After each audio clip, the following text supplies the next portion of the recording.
أشهد أن لا إله إلا الله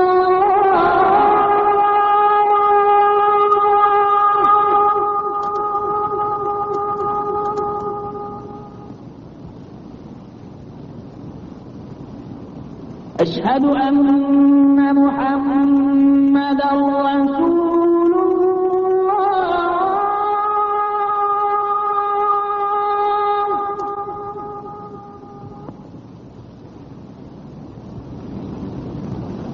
أشهد أن محمدا.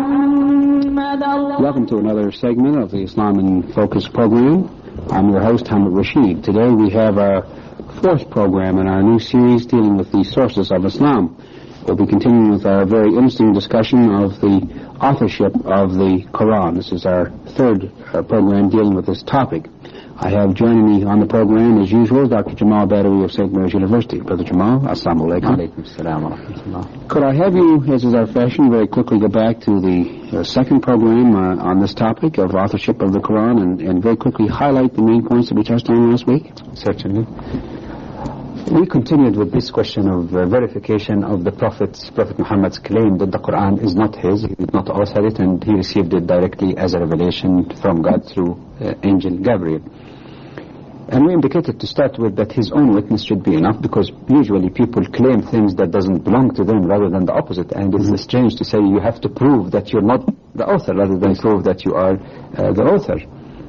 We also examined the possibility that he might have claimed the authorship of the Quran in order to benefit materially from that, and we indicated that by examining his life and assets before he was a prophet and afterwards, we'll find that he became much worse off. He didn't have any financial worries. He was married to a rich woman. He has lots of wealth, but we find that he lived like any poor person until he died. And we indicated that this simple life continued even after lots of wealth was already available under his fingertips at his disposal, but he self-imposed this kind of discipline on himself. So why do that if there's no benefit? In the last part of the program, another question was raised as to whether, even if a person is not pursuing material power, material benefit, that he might have been looking for some power and leadership. And we indicated again that people who look for prestige and power also look for wealth in order to show off that power.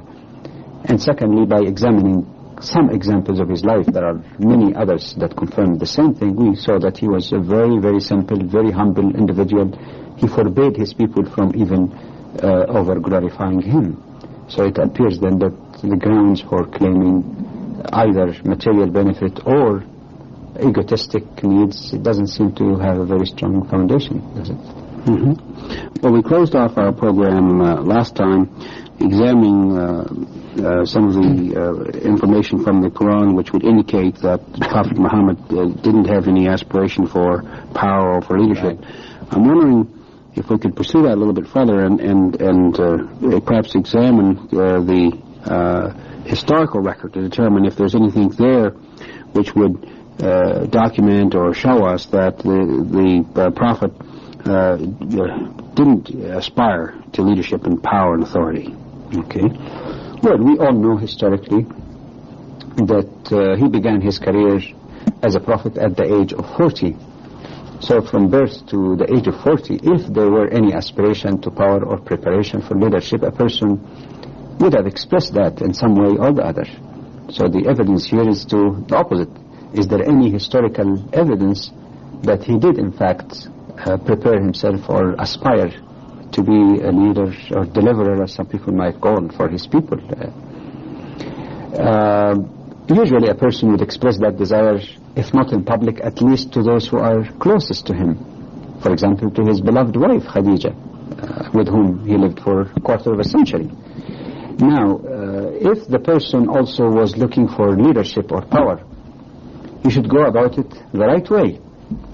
Example, nowadays, if a person wants, for example, to be a president or prime minister or whatnot, he's got to get into the political process, get himself nominated in whatever municipal, provincial or federal, whatever positions, and show his ability so that down the line, sometimes in the future, people would appreciate that he's a good politician or somebody who, deserves that leadership.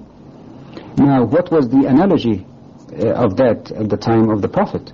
They used to have in Quraysh, which was the leading tribe from which the Prophet came, they have a place called Darun Nadwa.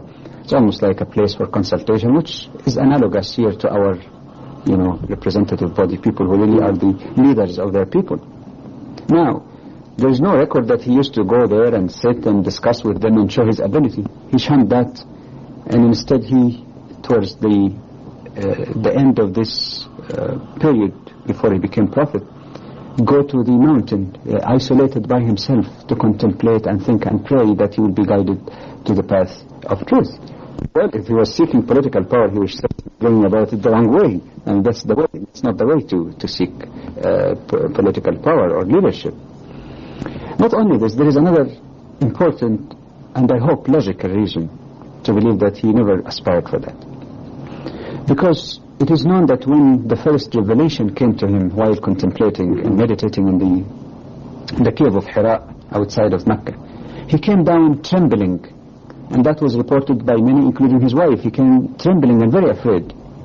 Now, if a person aspires or expects to be a prophet or leader or whatnot, he would come very happy and proud that his hopes have finally been achieved, and now there is justification because he claims now that the prophet, the angel came to him to declare that he is a prophet. Why did he come afraid? It means that he didn't have any thought even or expectation that he would be in that position to play that important role in human history.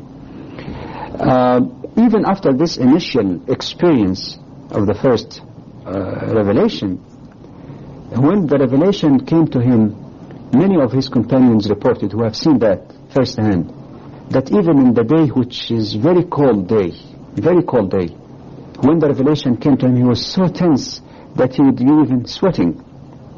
Now, a person who is looking for power and ego would try to be composed. One of the weaknesses of politicians, if they cry or show any lack of control. So if he wanted that, and if he was really the author of the Quran, why go through all that? He can simply sit or stand there like a big orator, very comfortable and very composed, and tell people. But that again shows that it was something despite of himself. I'd like to add one more point here also, that which relate both to this question and the question raised towards the end of the previous program, that whether he was looking for material benefit or egotistic or power, both of these assumptions cannot really stand firm for a simple reason, that without the agony that he's gone through, without the hardship and the risk to his life and the difficulty he and his companions have gone through, he could have easily attained all kind of wealth and power that he would have ever thought of without these sacrifices, if this was truly his motive. Could you perhaps develop that a little bit and explain how he could have achieved that if he had wished? Well, historically speaking, we know, at least to start with, that the Prophet and his companions have gone through all kind of suffering because of their mission and because of their belief. They were mocked at, they were persecuted, they were tortured, some even were killed under torture. He himself was hurt a great deal, and we know his story when he went to At-Ta'if, when they threw him with stones and his feet were bleeding. He put himself and his companions and followers in jeopardy in terms of the threat to their lives and livelihoods.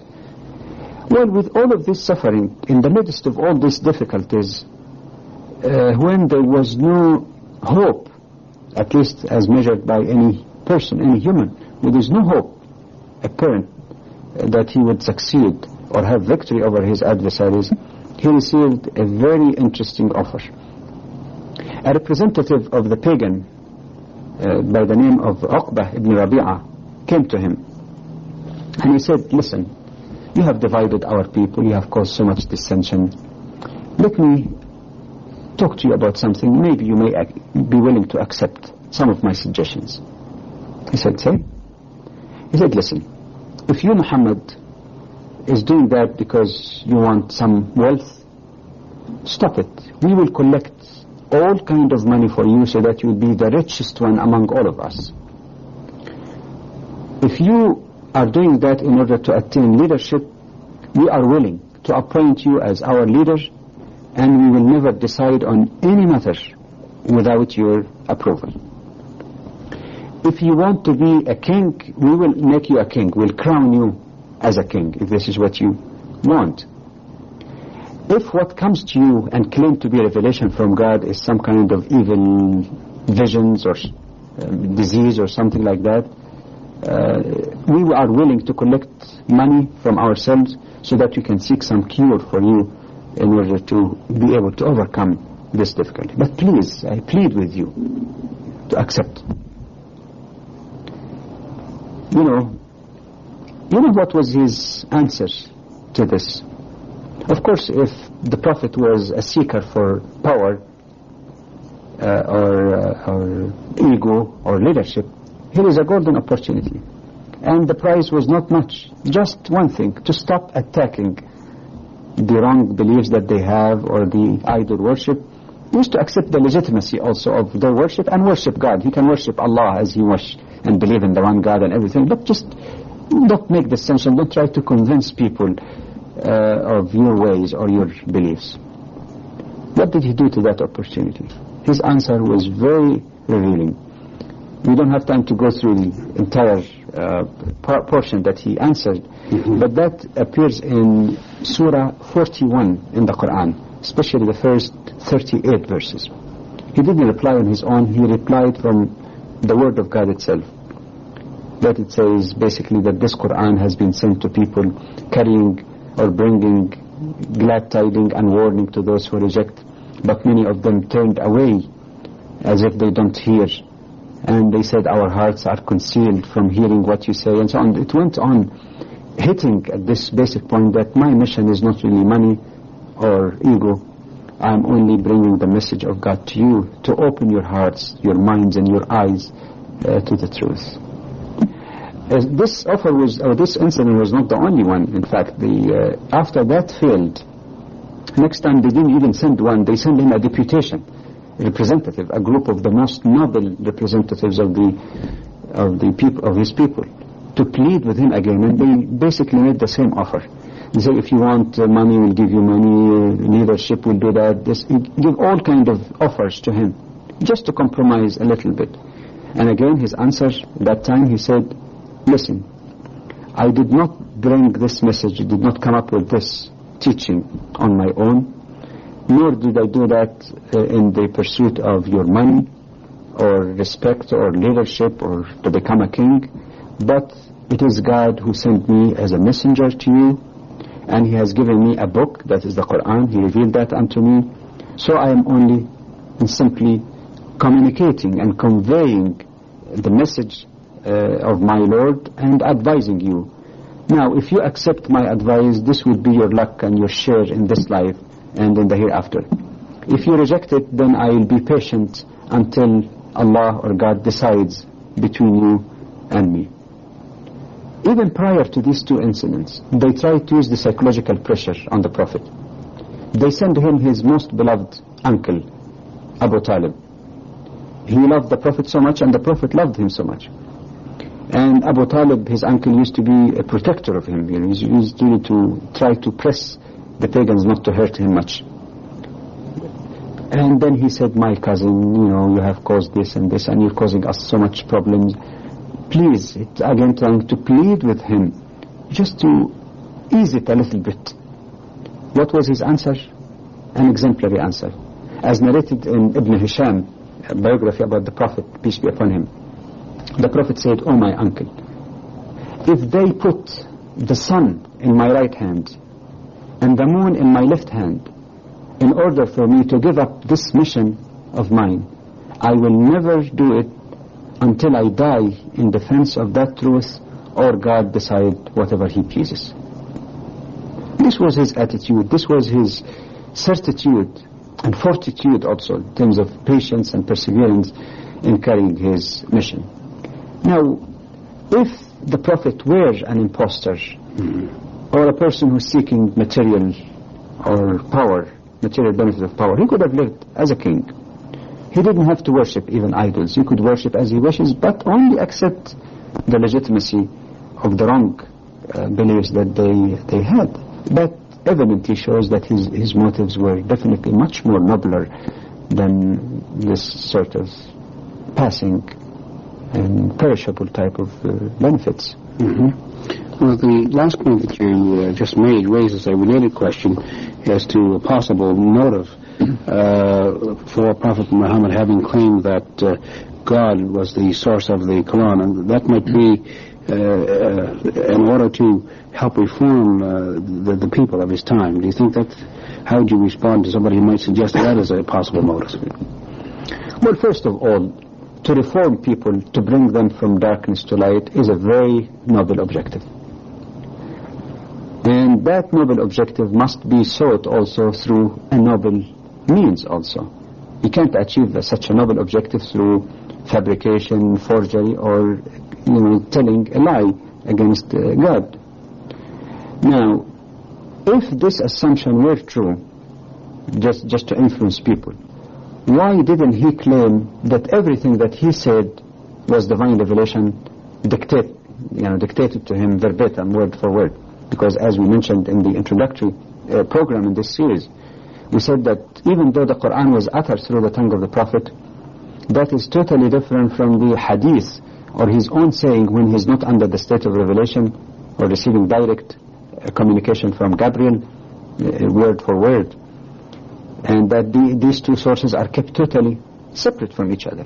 Now, if he wanted to influence people, he could have also claimed that everything that he said was dictated to him by Gabriel, word for word, but this didn't happen. Thirdly, people loved him so much and trusted him so much to the point that it did not make much difference to them in obeying him whether he said it's coming from Allah or even if he said it's my saying, they would have followed it.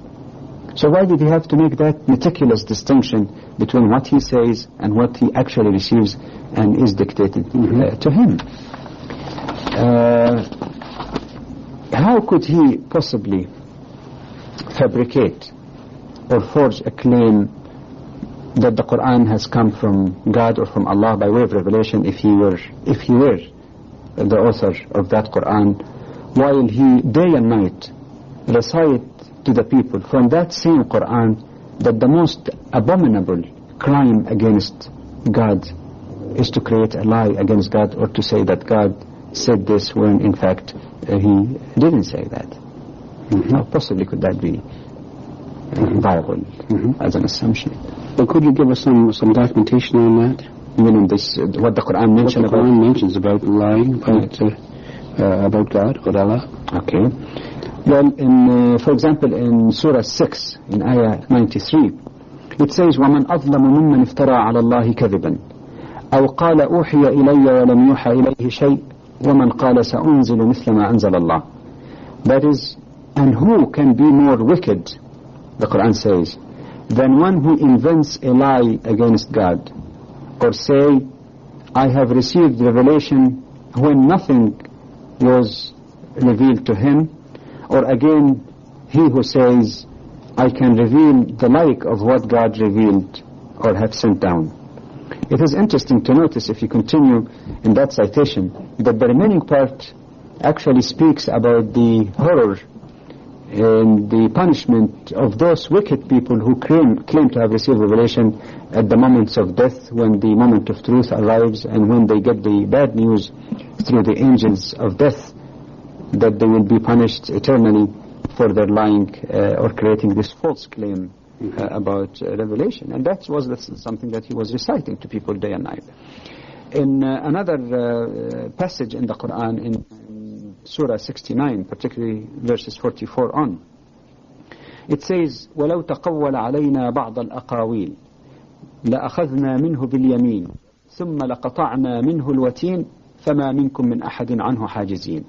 That is, it says, and if he, that is Muhammad, invent any saying in our name, we should have certainly by his right hand and we should certainly then cut off his artery or the artery of his heart, nor could any of you withhold him from our wrath. That the threat is made that any prophet making that false claim, he would be immediately punished. He would die because of claiming this against God. In another citation in 42:24, it says, أم يقولون افترى على الله كذبا فإن يشاء الله يختم على قلبك ويمحو الله الباطل ويحق الحق بكلماته إنه عليم بذات الصدور. It says what? Do they say that he, referring to, of course, to Prophet Muhammad, that he has forged a falsehood against God, that is by claiming that the Quran came from God? But if God willed, he would seal up your heart, that is, O Muhammad, and God blots out vanity and proves the truth by his word, for Allah or God knows well the secrets of all hearts.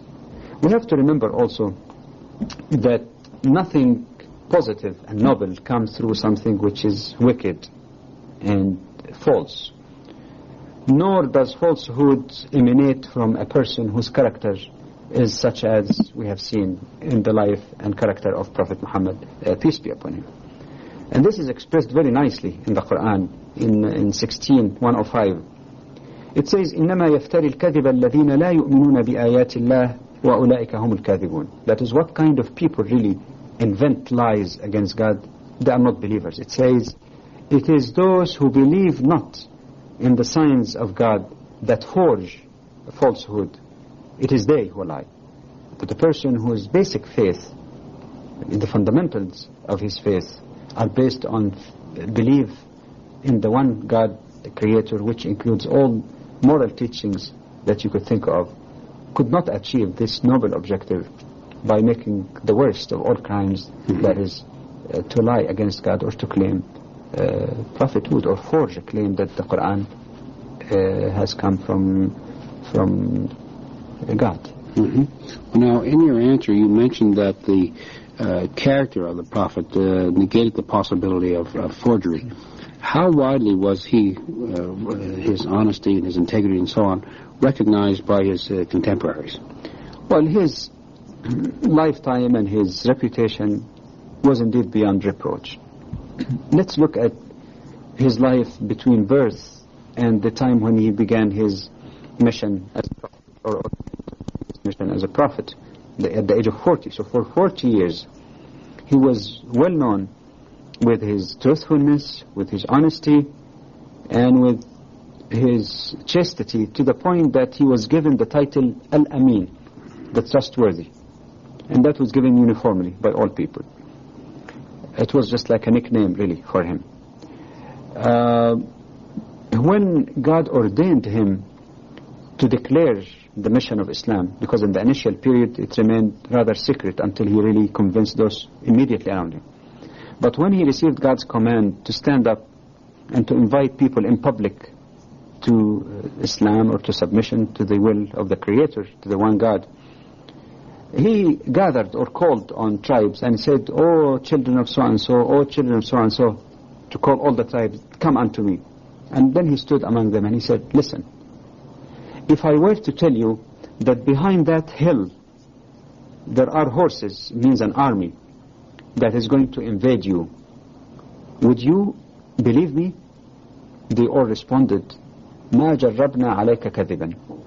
That's an interesting statement. They said, "We never experienced you telling a lie." That is, we'll believe in anything you said. He said, "Then I am a warner to you before a severe punishment will come unto you." That's the severe punishment in the Day of Judgment. That is, I warn you to give up the idol worship and to believe in the one true God and worship Him alone. But like I said, the interesting part was the response of all of his people. "Ma jarrabna alayka kadhiban." We never experienced you telling a lie. Now, is it reasonable to assume that a person with this character, all his life, not a single lie recorded on him, and all of a sudden, at the age of 40, he starts becoming such a forger that he even lies not on people but even lies on God and claims falsely that he was receiving revelation. When the first group of Muslims migrated under persecution to Abyssinia, now Ethiopia, and there was a kind and fair king there, the pagans got angry and they sent some of their representatives to retrieve them so that they take them back and persecute them, because they were afraid that their belief might grow or they might attract others. They want to suppress them. And when the king, or the Negus, the king of Ethiopia or Abyssinia at that time, talked to the Muslims, he asked them to explain to him what kind of person was Prophet Muhammad, what did he teach. Their spokesperson, Ja'far, the son of Abu Talib, stood. And one of the things that he said that we were living in darkness, and he mentioned some of the evils that they were doing before the Prophet came. And he said, this man came to us. We know everything about him. We know his lineage. We know his truthfulness. This is something that was prominent in what he said. We know his truthfulness. We know his honesty and chastity. So he taught us and ordered us to worship the one true God alone, to give up idol worship. He taught us to be truthful in what we say, to be honest in our dealing, and to be kind to our relatives, and so on. And when that, again, you find, for example, in biographies about the Prophet like Ibn Hisham. No wonder that these characteristics were something that were the brightest point, actually, that attracted all those who have the goodwill and the intention to follow the truth, simply because of their knowledge of his absolute honesty and truthfulness. Well, we know that he was generally, not generally, he was recognized by all of that knew him as a person who was truthful and so on. But yet, from some of the passages that you cited a little bit earlier, it seems that some people accused him of fabricating his claim about the source of the Quran. Could you comment on that, explain that? That's only natural, because there is always enemies of truth. Yes. And they always try to resist the truth and try to suppress it. And when they lack any concrete evidence, they start throwing accusations like that. It's quite normal. It happened in the life of all prophets. It happened to Moses. He was accused by all kinds of things by the Pharaoh. It happened against Jesus. He was accused by the Israelites. So any truthful and great prophet, when people cannot logically or by good reason keep or drive people away from him, they start, just throwing accusations like that. But in all cases, we find that none of the accusers, none, could give any concrete evidence about, logical or otherwise, or historical, that this person actually was lying. And that applies, like I said, to all prophets, also before Prophet Muhammad, peace be upon him. And as I indicated earlier, the historical references mention no single incident, even reported by his own enemies, to say, in such and such situation, he lied. They might say, no, it cannot be possible that he received revelation, so he must be lying, he must be a magician, he must be this. But this, of course, are just like, throwing accusations without justification, that's all. But the interesting thing that might give some indication even about the attitudes of his own enemies is that in the night when the Prophet was secretly migrating from Mecca to Medina at night, because they were about to kill him, before he left, we are told by historians, he left his cousin Ali, and he said, after I go, please make sure to return back these things that belong to non-Muslims, to his own persecutors. What does that signify? It means that his own persecutors, the same people who accused him of all kind of things, in their own heart, they trusted his honesty so much that they chose him to keep their deposits with him. That's why he wanted to make sure that even though he's leaving them, that they will get back their deposits. Another interesting example that was mentioned both in Bukhari and Muslim is that when the Quraysh, the tribe of the Prophet, tried to suppress him by all means, and they couldn't, they went to the Hercules, the Byzantine emperor, and they sent him Abu Sufyan to seek his help against the Prophet and the Muslims. And one of the questions asked by the Roman emperor, he said, did he or was he accused of lying to you before he claimed this prophethood? They said no. He said, did he ever betray his trusts before he claimed prophethood? They said no. And this was a witness given by one of his arch enemies. He was not a Muslim at that time, Abu Sufyan. The same thing again we find in numerous other examples, that the enemies, even before the friends and the companions, could not admit that he is an absolutely honest and truthful person. Well, on that note, we'll conclude our program for today. We want to thank you for watching. Assalamu alaikum. Peace be unto you. أشهد أن لا إله إلا الله